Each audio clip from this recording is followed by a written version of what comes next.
Well, good afternoon, everyone. So I'm putting this up placement for the smudged iPhone video I made last night, and I want to talk a little bit about just a few pieces of this memorabilia.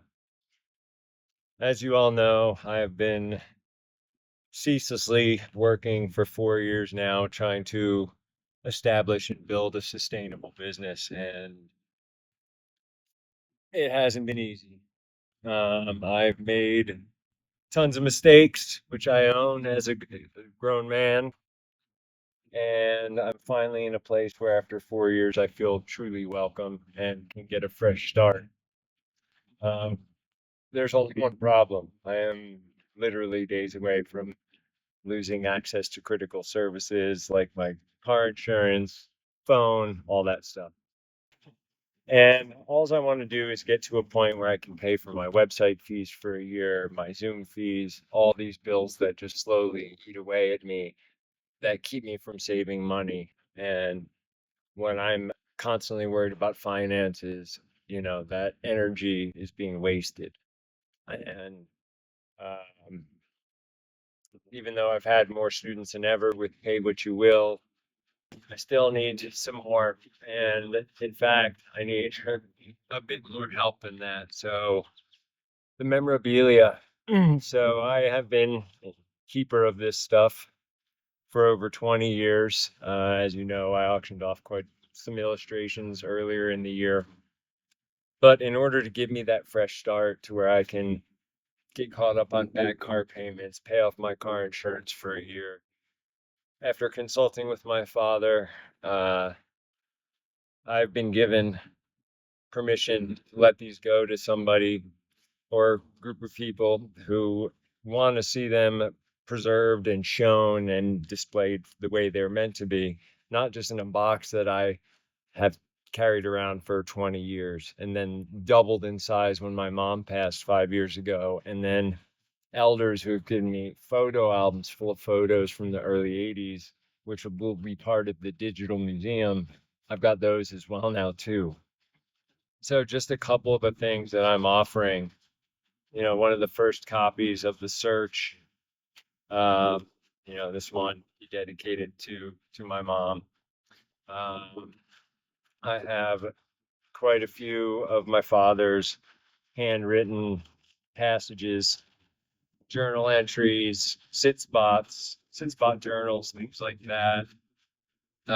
I've got two of the first five copies of the Field Guide to Wilderness Survival.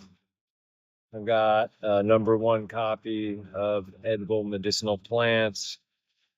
And of course, the number one copy of the tracker, which I'm not sure if I'm going to part with. Some other cool things are this. We came out here to the west and taught at a place called Sourdough Ridge. There's his sit spot journals. This is from September 4th, 1980. So these are but a few of the things I have, including a ton of illustrations left on everything from skills and things like that. So I have until the 11th to come up with a decent chunk of money that I don't have. And I've tried my hardest.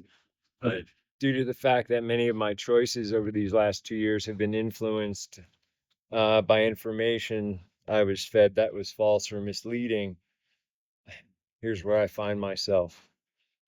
I don't do this work to get rich or famous or seek influence over people. I simply do it because I love it, because I've seen it create miracles, and because I know the pain of not living your vision is far worse than the pain I'm in every morning when I wake up after 40 years with Lyme disease. Um, and I want to continue to honor his work. And, I'm so proud of my little brother that he is back, at the tracker school. But seeing as keeper of these sacred items, I want to give you a chance to help me carry on the tracker school of my childhood, where I will be traveling the country these next 2 years, documenting things for the documentary, teaching classes both physically to people when I'm in your area, and of course, continuing with my online classes. But I'm in a space where I'm so exhausted, where I'm having to not eat just to keep my email suite going, and it's not sustainable. And as somebody with a lifetime of experience and 25 years professional teaching experience, regardless of my name, I shouldn't have to struggle the way I have been. And then upon finding out of all these flags on social media, it's no wonder, you know, I'm up to 29 pages of things being flagged, everything from photographs of birds being labeled as cybersecurity threats to class schedules and things like that. And the only way out of it is to pay money. And I don't want to play that game. I just want to be able to do the work I promised my father I would do in an open, honest fashion, um, and be given a fair chance. And I had that chance, and I messed up with how I invested my life savings, 4 years ago. And all I'm looking to do is rebuild for real this time, because I am in a place where I am appreciated, not just because I'm T3, but because I'm Tom, a genuine good human being.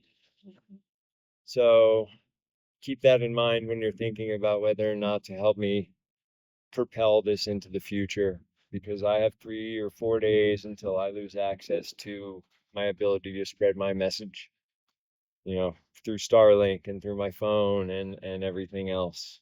And I don't want to be. I want to be fully happy and engaged again and filled with hope.